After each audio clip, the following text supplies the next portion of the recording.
Hello guys, thank you for tuning in to the TattsForLife channel. Today I'm going to be showing you how to replace your spark plugs on your Chevy truck. So stay tuned, enjoy the video, and I hope you find it helpful. Okay, the first thing you need to do is make sure your engine is not hot. You will be working around the engine, so you don't want to burn yourself. So make sure your engine is cooled off. So once you do that, pop your hood.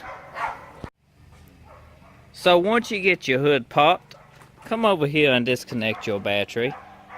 You don't have to disconnect your battery, but I recommend disconnecting your battery because you don't want anyone in there to find your keys. Maybe you left them with the window down and a kid runs up, or maybe you pissed your wife off and you're working on your engine and pretty well she cranks the motor over and your hand's in the way and it gets caught into a belt and it makes a big mess. Just disconnect your battery. Just trust me on this. Always disconnect your battery. So, once you disconnect your battery, your spark plugs is pretty well right down here. If you got the 5.3, 6.0, 4.8, you have 8 plugs. You got the 4.3, you got 6 plugs, 3 on each side. If it's a V8, you got 4 on each side. With that being said, the first thing you want to do after you've done all this, disconnected your battery, is check and inspect each one of your new spark plugs. I'm trying to zoom in. And make sure they have no cracks in the porcelain, because you can get spark plugs out of the box, brand new, that is damaged. So always check them and make sure, because if you put new plugs in your vehicle and it's worse off than when you had the old plugs in it, 9 times out of 10 you got a damaged plug. So always inspect your plugs. Now this motor is overdue for spark plugs changed. It's got pretty well close to 200,000 miles getting on it, and we're going to take the factory plugs. Yes, this is the factory plugs in this out and gap them and see what they look like compared to the new ones, and teach you how to take them out. I'm rambling on. The best way to do it is take you a pair of channel locks or pliers and twist these plug wires. Be gentle if you're trying to keep them, but 9 times out of 10 when you replace your spark plugs, just go ahead and buy new boots. But that be on another video replacing your spark plug boots will. So let me get a few of these removed. Like I said, a pair of these comes in handy. Just grab the edge of your boot and twist and pull. Just like that.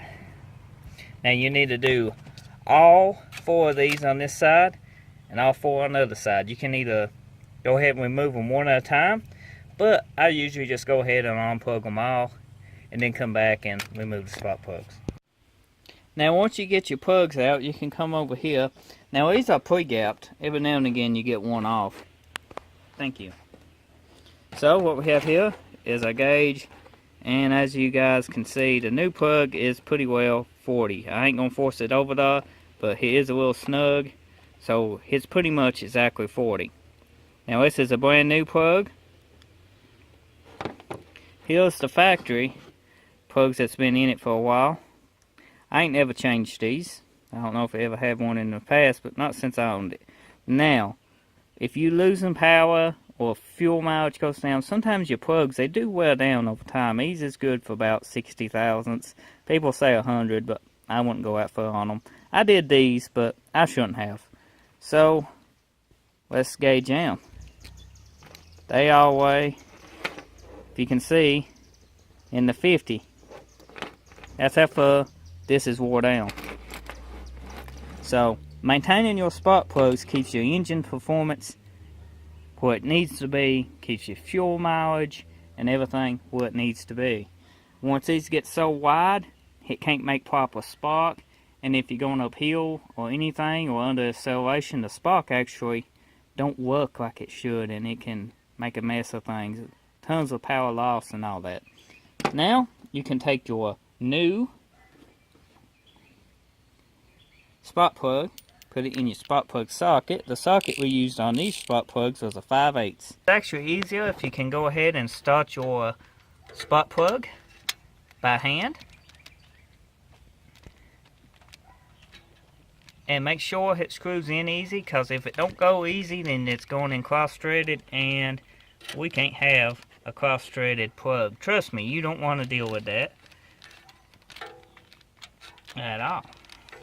And this one is giving us a little bit of trouble, but if we stick with it,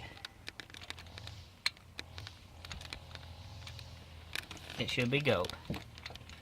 Just like so. See, it's starting to go in easy now.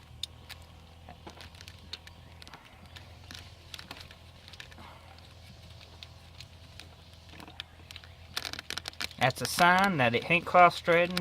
It's in the way it should be.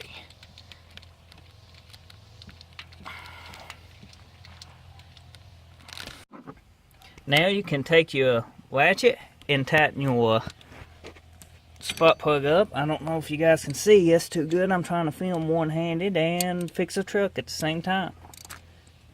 And you just want to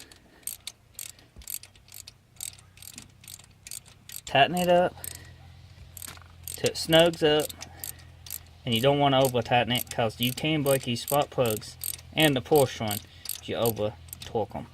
So what I do is get them tight and just a little bit of snug. Just snug it just a little, and they should be good to go. Once you get your spark plug installed, you can go ahead and hook your plug wire back up.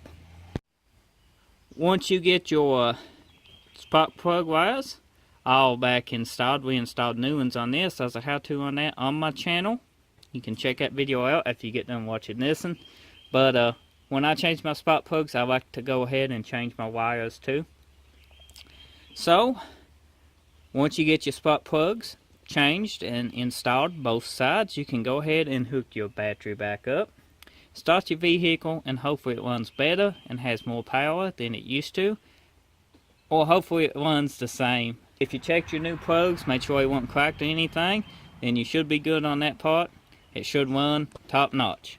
So, hope you enjoyed. Hope you find this video helpful. Check my channel out for more how-to videos on this model truck. And until the next video, I see you then. Be sure to hit that subscribe button. I appreciate it if you do.